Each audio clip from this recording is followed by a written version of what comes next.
Bismillahirrahmanirrahim. Assalamualaikum warahmatullahi wabarakatuh. Alhamdulillahi hamdan katsiran tayyiban mubarakan fih. Kama yuhibbu rabbuna wa yardah. Asyhadu an la ilaha illallah wahdahu la syarikalah. Wa asyhadu anna Muhammadan abduhu wa rasuluhu sallallahu alaihi wa ala alihi wa ashabihi. Wa man sara ala nahjih. Wastanna bisunnatih ila yaumil tiqa'i rabbih. Allahumma 'allimna ma yanfa'una wanfa'na bima 'allamtana wa zidna ilman wa fahma.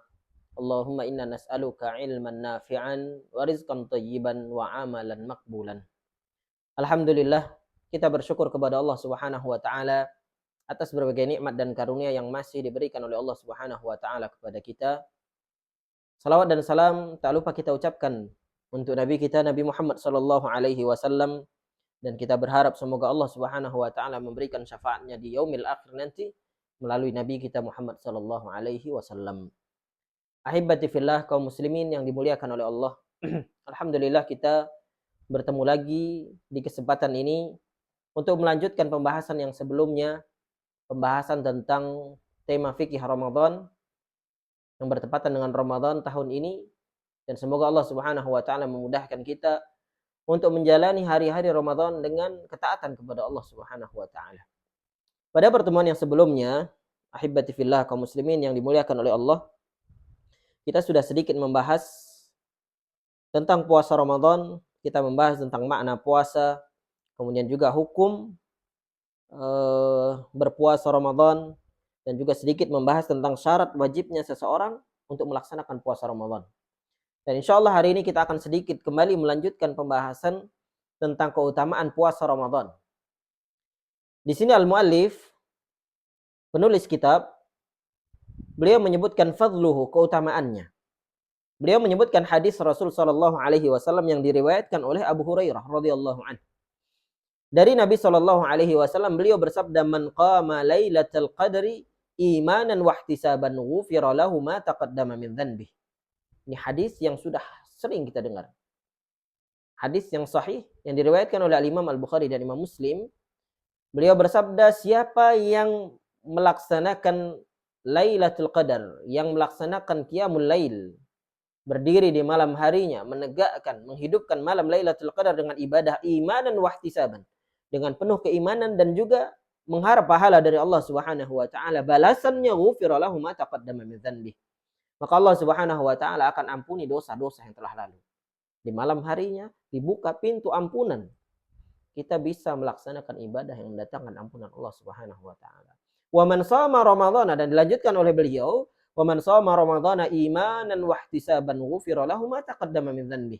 Dan siapa yang berpuasa Ramadan dengan penuh keimanan dan penuh harap pahala dari Allah Subhanahu wa taala, lagi-lagi Allah Subhanahu wa taala akan berikan balasan, ghufira lahu ma taqaddama min dzanbihi. Allah akan ampuni dosa-dosanya yang telah lalu. Ini menandakan bahwa di malam harinya pintu ampunan terbuka, dan di siang harinya pintu ampunan pun terbuka dari Allah Subhanahu wa taala untuk kita para hambanya yang senantiasa selalu berbuat salah. Kullu bani Adam khata'. Setiap anak Adam pasti melakukan kesalahan. Wa khairul khatta'ina tawwabun, dan sebaik-baik anak Adam yang melakukan kesalahan adalah yang mau bertaubat kepada Allah Subhanahu wa taala. Kemudian hadis yang lain yang menyebutkan tentang keutamaan puasa, Nabi Shallallahu alaihi wasallam bersabda, "As-salawatul khamsu wal jumu'atu ilal jumu'ah wa ramadhanu ila ramadhan mukaffiratun lima bainahunna." Salat 5 waktu dari satu salat ke salat yang lainnya. Kemudian salat Jumat dari Jumat yang satu ke Jumat yang berikutnya. Wa ramadhan ila ramadhan, Ramadan yang satu ke Ramadan yang berikutnya. Ibadah-ibadah tersebut bisa menghapuskan dosa-dosa di antara ibadah-ibadah tersebut. Dengan satu syarat, idza jtunibatil kabair. Selama dosa-dosa besar bisa dijauhi. Selama dia mampu untuk menjauhi dosa-dosa besar, maka dosa-dosa kecil bisa terhapus dengan ibadah-ibadah tersebut. Maka kesungguhan kita menjalani puasa Ramadan, menjalani ibadah, maksimalkan taatan kepada Allah Subhanahu wa taala di bulan Ramadan, kemudian bertemu dengan bulan Ramadan yang berikutnya, ini berpotensi bisa menghapuskan, menggugurkan dosa-dosa kecil yang selama ini kita lakukan. Taib ahibati fillah, kaum muslimin yang dimuliakan oleh Allah. Kemudian di sini al-muallif, penulis kitab, beliau membahas tentang al-hikmatu min masyru'iyyati shaum. Ya, hikmah dari disyariatkannya puasa. Syara'a Allah subhanahu shaum li hikamin adidatin wa fawaida katsiratin. Ya Allah Subhanahu wa taala mensyariatkan puasa yang mengandung di dalamnya berbagai hikmah dan juga berbagai faidah yang sangat banyak. Famin dzalik di antaranya adalah tazkiyatun nafsi, yang mensucikan jiwa, membersihkan jiwa, melatih diri, melatih hati kita untuk bersabar di atas ketaatan kepada Allah, merasakan bagaimana yang dirasakan oleh saudara-saudara kita yang bahkan makan pun jarang, sulit untuk mencari makan. Maka kita yang diberikan kelebihan oleh Allah Subhanahu wa taala, ya ingin makan apapun bisa, buka kulkas semuanya ada, ya semuanya tersedia, bahkan tabungan pun banyak untuk membeli makanan dan minuman.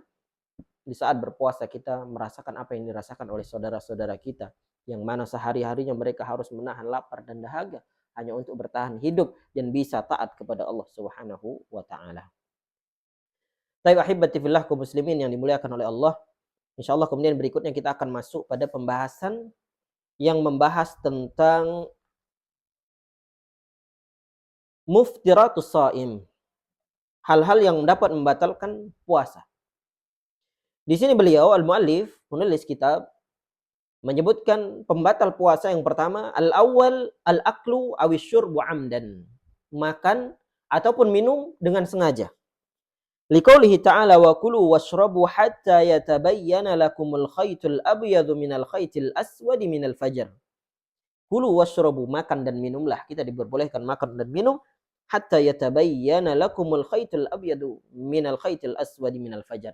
Sampai jelas bagi kalian benang hitam dan benang putih. Maksudnya adalah al-fajr shadiq. Ya, waktu fajar sudah tiba, maka tidak ada lagi waktu untuk makan dan minum. Sudah waktunya menahan diri agar tidak makan dan minum. Kenapa demikian? Karena kalau dia masih makan dan minum, maka puasanya batal. Summa atimmus siyama ilal lail. Maka tugas kita ketika fajar itu telah tiba, kita menyempurnakan puasa kita sampai malam hari tiba, yaitu terbenamnya matahari. Tapi wahibati fillah kaum muslimin yang dimuliakan oleh Allah, bagaimana dengan orang yang lupa ketika dia sedang berpuasa? Ya, dalam hadis yang pertemuan sebelumnya kita sampaikan bahwasannya rufi'al qalamu an salasatin, diangkat pena dari 3 orang. Ya, di antaranya adalah orang yang lupa sampai dia ingat. Bagaimana dengan orang yang berpuasa kemudian dia lupa dan dia makan dan minum? Rasulullah sallallahu alaihi wasallam sebutkan man nasiya wa huwa shaimun fa akala aw shariba falyatimma shaumah. Ya, seseorang yang lupa, dia dalam kondisi berpuasa, kemudian dia makan dan minum, falyatimma shaumah, maka hendaknya dia menyempurnakan puasanya. Fa innama at'amahu Allahu wa saqah. Karena sejatinya dia sedang diberikan makan dan minum oleh Allah Subhanahu wa taala. Itu adalah pemberian dari Allah Subhanahu wa taala dan tidak mengurangi kadar pahala puasanya karena dia dalam keadaan lupa. Taib ahibati fillah kaum muslimin yang dimuliakan oleh Allah. Kemudian yang berikutnya, pembatal puasa yang berikutnya adalah al-jima, yaitu berhubungan badan atau berhubungan intim antara laki-laki dan perempuan, suami dan istri. Yubtilus siyamu bil jima. Puasa itu bisa batal disebabkan karena jima, berhubungan badan suami istri. Faman jama'a wa huwa shaimun batala siyamuh. Ya, siapa yang berhubungan badan mendatangi istrinya di siang bulan Ramadan dalam keadaan puasa, maka puasanya batal. Ya, disebutkan dalam sebuah hadis, ada seorang sahabat yang datang kepada Rasulullah sallallahu alaihi wasallam. Ya, hadis yang diriwayatkan oleh Abu Hurairah. Ya, beliau mengatakan bainama nahnu julusun inda Nabi sallallahu alaihi wasallam, ketika kami sedang duduk bersama Nabi sallallahu alaihi wasallam, irja'ahu rajulun, tiba-tiba datang seorang laki-laki. Faqala, kemudian laki-laki ini berkata, ya Rasulullah, wahai Rasulullah, halaktu, celaka diriku, binasa diriku ya Rasulullah. Maka Rasulullah sallallahu alaihi wasallam bertanya kepada sahabat tadi, malak, apa yang terjadi pada dirimu sehingga engkau katakan bahwa dirimu celaka? Maka beliau menjawab, waqa'tu 'ala imra'ati wa ana shaim. Aku mendatangi istriku, aku berhubungan badan dengan istriku dan aku dalam keadaan berpuasa. Faqala Rasul sallallahu alaihi wasallam, maka Rasul sallallahu alaihi wasallam menjawab, hal tajidu raqabatan tu'tiqaha? Apakah engkau mendapati budak yang bisa engkau bebaskan? Ya, ini sebagai kafarah.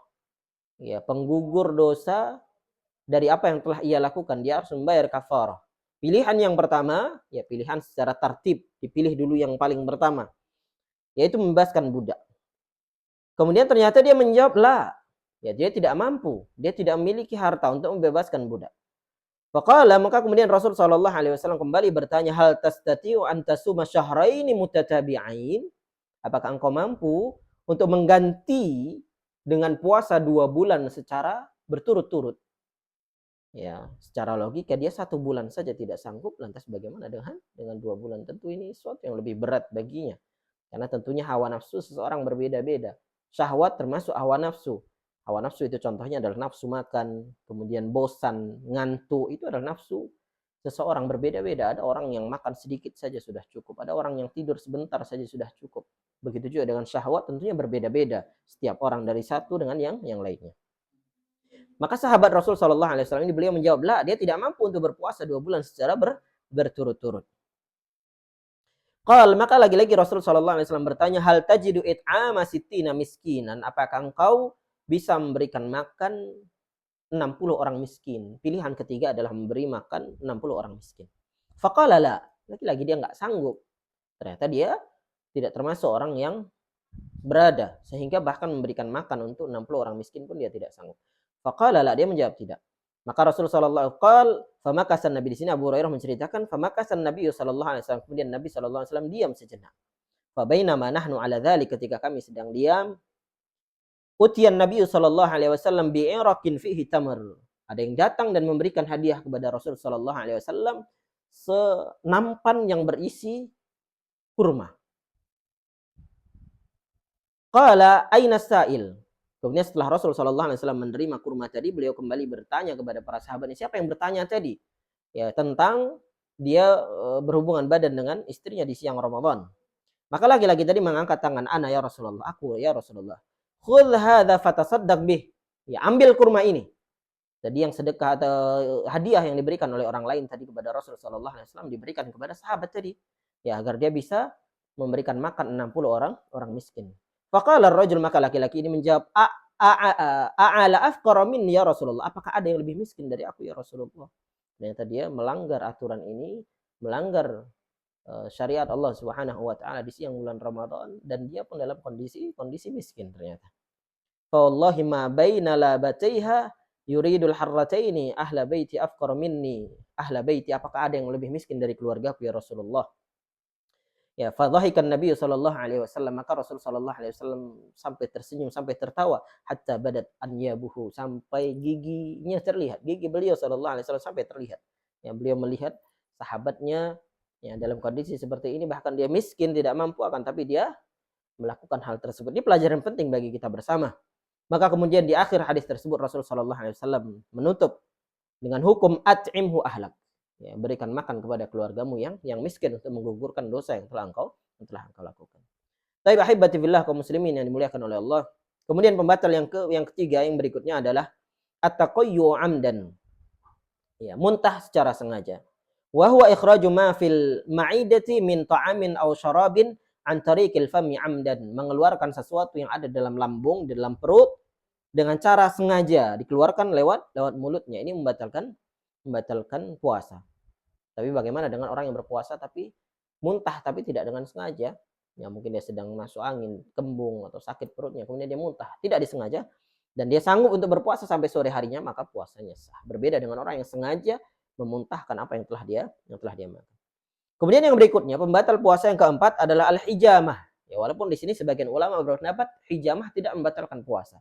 Tapi di dalam kitab Al-Fiqh Al-Muyassar, di sini penulis kitab memasukkan al-hijamah, berbekam, adalah termasuk pembatal puasa. Ya, Rasul sallallahu alaihi wasallam bersabda, aftaral hajim wal mahjum, orang yang membekam dan orang yang dibekam maka puasanya batal. Kemudian yang berikutnya yang kelima, ini sebelum yang terakhir, ahibati fillah. Pembatal yang keenam adalah khuruju damil haidhi wan nifas, keluarnya darah haid dan nifas. Ini terjadi pada wanita. Bagaimana dengan wanita ketika keluar darah haid dan dia dalam kondisi puasa, maka puasanya batal. Bagaimana dengan orang yang dia sudah berpuasa dari mulai terbit fajar sampai hampir tenggelam matahari, kemudian keluar darah haid, maka puasanya batal. Hatta walaupun sisa 2 menit atau 1 menit sebelum matahari terbenam, maka puasanya batal. Inilah hukum Allah Subhanahu wa taala. Nah, kemudian begitu juga dengan wanita yang sedang nifas, maka puasanya batal. Ini hadisnya yang tadi sudah kita bacakan, alaisa idza hadat lam tusalli wa lam tasum, bukankah wanita ketika haid dia tidak wajib berpuasa dan juga tidak wajib salat. Taib ahibati fillah kaum muslimin yang dimuliakan oleh Allah. Kemudian yang terakhir, ya, pembatal puasa yang keenam adalah niyatul fitri. Berniat untuk membatalkan puasa. Berniat untuk membatalkan puasa itu sudah membatalkan puasa. Ya, maka kita harus menjaga niat kita agar puasa kita sempurna, mendatangkan pahala dari Allah Subhanahu wa taala. Ya, ini banyak di antara kita sebagian yang memang sudah berniat batal ketika ingin memanen sawit atau bekerja bangunan, bekerja keras. Ya, dia dari rumah sudah membawa bekal untuk makan siang, untuk jaga-jaga kalau nanti siang ternyata nggak sanggup, nggak kuat untuk lanjut puasa, maka dia sudah berjaga. Ini namanya berniat membatalkan puasa. Berniat membatalkan puasa itu sudah membatalkan puasa. Maka harus kita jaga hati kita jaga niat kita agar puasa kita diterima oleh Allah Subhanahu wa taala. Afwan, ini ada satu lagi ternyata. Ya, pembatal yang puasa yang ke-7 adalah ar-riddah, yaitu murtad. Ya, murtad ini bukan hanya membatalkan puasa saja, tapi membatalkan seluruh ibadah. Ya, bahkan ibadah ini semua ibadah, bahkan tauhidnya juga batal. Ya, bukan hanya sekedar puasa saja, seluruh ibadah, bahkan Islamnya pun batal disebabkan karena murtad. Ya, Allah Subhanahu wa taala berfirman, la in asyrakta la yahbatanna amaluk. Ketika engkau melakukan kesyirikan, ya, murtad keluar dari agama Allah Subhanahu wa taala, maka seluruh amalmu gugur, ya, seluruh amalmu tidak dianggap, tidak terhitung sebagai amal ibadah. Taib ahibati fillah kaum muslimin yang dimuliakan oleh Allah. Kemudian pembahasan yang berikutnya kita lanjutkan sedikit lagi, ada pembahasan tentang mustahabbatus siam, ya, hal-hal yang dianjurkan di dalam berpuasa, disunnahkan dalam berpuasa. Yang pertama adalah as-suhur. Orang yang berpuasa disunnahkan untuk makan sahur. Rasul sallallahu alaihi wasallam bersabda, "Tasahharu fa inna fis sahuri barakah." Makan sahurlah kalian. Karena di dalam makan sahur itu terdapat keberkahan. Wa yatahaqqaqus sahur bikatsirit ta'ami wa qalilih. Ya, dan sahur ini boleh dengan makan yang banyak ataupun sedikit. Ini diperbolehkan, tentunya tidak berlebihannya. Walau bijur'ati ma'in, walaupun hanya dengan seteguk air, ini sudah terhitung sebagai makan sahur. Ada sebagian orang yang dia tidak sanggup untuk bangun, ya, kemudian dia cukup untuk minum saja atau makan beberapa buah kurma saja, itu sudah cukup, itu sudah dianggap sebagai sahur. Kemudian sunnah yang berikutnya yang kedua, takhirus suhur, mengakhirkan waktu sahur. Ada sebagian orang yang mereka bersahur, makan sahur di jam 1 malam. Ya, atau bahkan sebagian makan sahur sebelum tidur karena dia nggak mau diganggu tidurnya ketika sahur. Ini menyelisihi sunnah Rasul Shallallahu Alaihi Wasallam. Karena yang dianjurkan adalah mengakhirkan waktu sahur. Rasul Shallallahu Alaihi Wasallam, ya, menyebutkan, dikisahkan, ya, oleh Zaid bin Sabit, beliau mengatakan, tasaharna ma'a Rasulillah Shallallahu Alaihi Wasallam, kami pernah makan sahur bersama Rasul Shallallahu Alaihi Wasallam. Summa kumna ila salah, kemudian selesai sahur kami melaksanakan salat fajar, salat subuh. Qultu kam kana qadru ma bainahuma, ya, berapa kadarnya antara dia sahur sampai iqamah itu, khamsina ayat, ya, bacaan 50 ayat. Tentunya bacaan 50 ayat ini bukan waktu yang panjang. Ya, ini adalah waktu yang sudah mendekati waktu subuh. Baik, kemudian perkara sunnah yang ketiga bagi orang yang berpuasa adalah ta'jilul fitr. Ya, menyegerakan berbuka puasa. Fa yustahabbu lis-shaimi ta'jilul fitri mata tahaqqaqa ghurubisy syams. Ketika matahari sudah benar-benar tenggelam, bahkan sekarang tandanya mudah, masjid sudah mulai berkumandang atau sebagian daerah ada alarmnya sudah menandakan bahwasanya itu tenggelam matahari, maka segera berbuka. Jangan menunda, karena sunnahnya menyegerakan berbuka. Rasul sallallahu alaihi wasallam bersabda, la yazalun nasu bi khairin ma ajjalul fitr. Ya, manusia akan senantiasa dalam kebaikan selama dia menyegerakan berbuka ketika berpuasa. Taib ahibati fillah kaum muslimin yang dimuliakan oleh Allah. Kemudian sunnah yang berikutnya adalah al-iftaru ala rutabat, berbuka puasa dengan kurma yang masih basah, kurma yang belum kering, ya, setengah matang kalau bahasa kita. Fa illam yajidu fatamarat, kalau tidak ada kurma yang setengah matang yang masih basah, maka dengan kurma kering diperbolehkan. Wa antakunu witran, dan disunahkan jumlahnya witir, jumlahnya ganjil, ya, bukan genap. 1, 3, 5, 7 ya, dalam bentuk ganjil.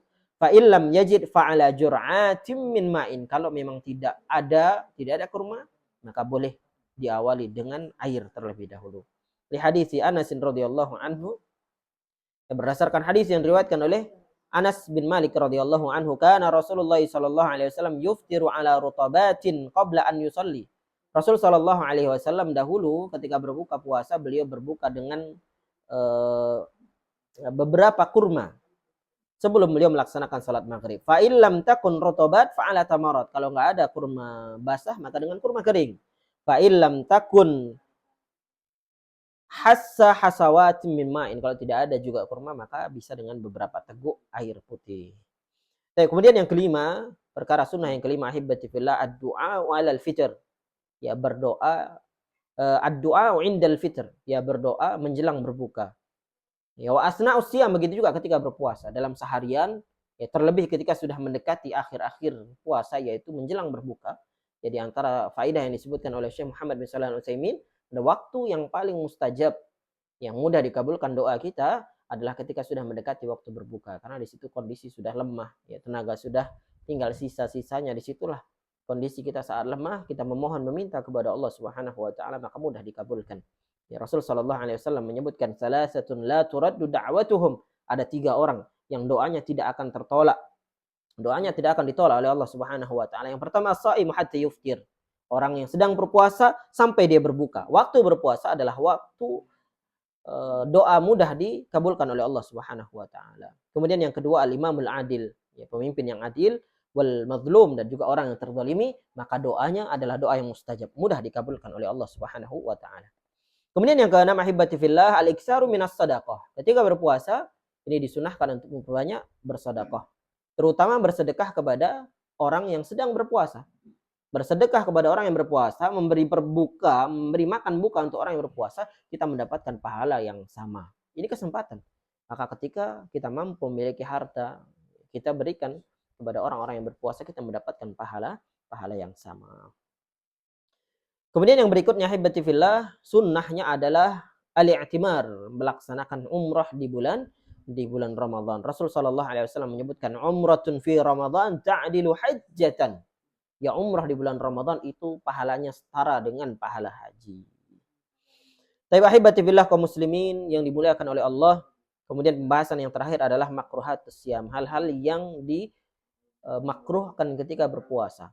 Ya, Rasul sallallahu alaihi wasallam menyebutkan beberapa hal yang memang ini menjadi hal-hal yang dimakruhkan, yang ditetapkan oleh para ulama, yang mereka menyebutkan hal-hal ini menjadi hal-hal yang dimakruhkan dalam puasa. Yang pertama, al-mubalaghatu fil madmadhati wal istinsyaq.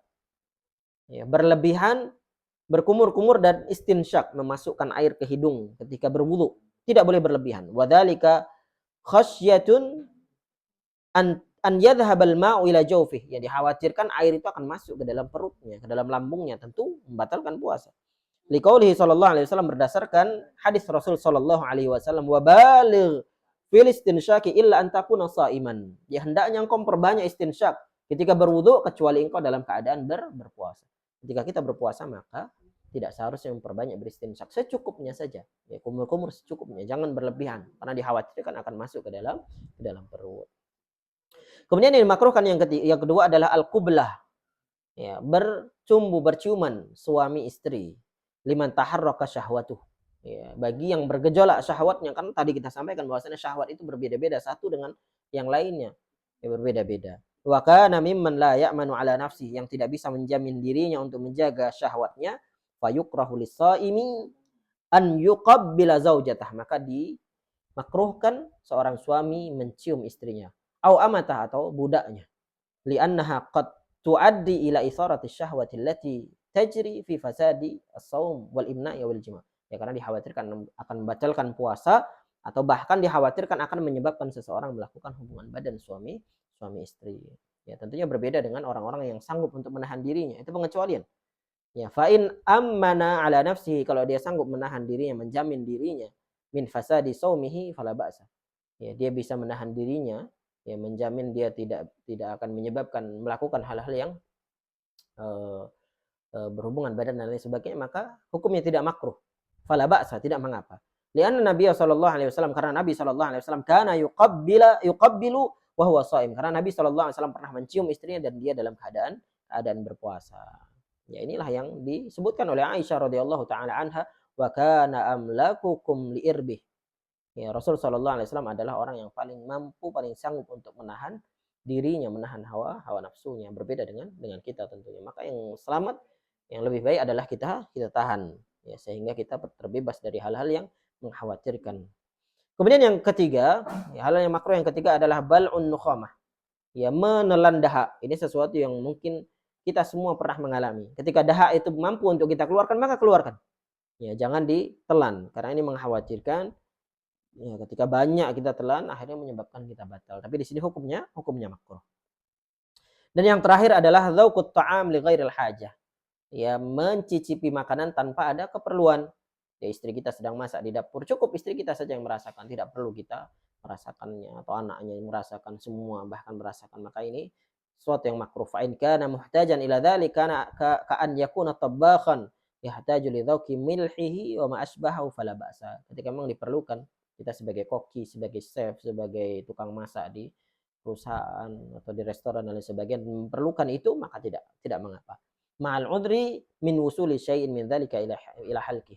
Ya, dan juga dikhawatirkan, lagi-lagi dikhawatirkan akan masuk ke dalam tubuhnya dan menyebabkan dia batal puasanya. Baik, wahibati billah kaum muslimin yang dimuliakan oleh Allah. Inilah pembahasan fikih yang berkaitan dengan Ramadan, ya, dan kita berharap semoga Allah Subhanahu wa taala menjadikan kita hamba-hamba yang beramal berdasarkan ilmu, menjadikan kita hamba-hambanya yang termasuk hamba-hamba yang amal ibadahnya diterima oleh Allah Subhanahu wa taala. Dan marilah kita sama-sama bersemangat menghadapi bulan Ramadan ini, kita maksimalkan ibadah kita dan semoga Allah Subhanahu wa taala menjadikan kita hamba-hamba yang keluar dari bulan Ramadan termasuk orang-orang yang diampuni oleh Allah Subhanahu wa taala. Karena dalam sebuah hadis Rasulullah sallallahu alaihi wasallam sebutkan, raghima anfu 'abdin, celaka seorang hamba, dakhala alaihi Ramadan, dia bertemu dengan Ramadan, tsumman salakh, kemudian Ramadan itu berlalu, falam yughfarlah, akan tapi ternyata dia tidak mendapatkan ampunan Allah Subhanahu wa taala. Maka sangat disayangkan. Tadi kita sampaikan, di malam harinya ampunan terbuka, di siang hari ampunan terbuka, akan tapi sangat disayangkan kalau ternyata ada hamba yang tidak mendapatkan ampunan Allah Subhanahu wa taala. Ya, mungkin ini yang dapat kami sampaikan. Semoga bermanfaat. Kita cukupkan sampai di sini. Subhanakallahumma bihamdik, asyhadu an la ilaha illa anta, astaghfiruka wa atubu ilaik. Assalamualaikum warahmatullahi wabarakatuh.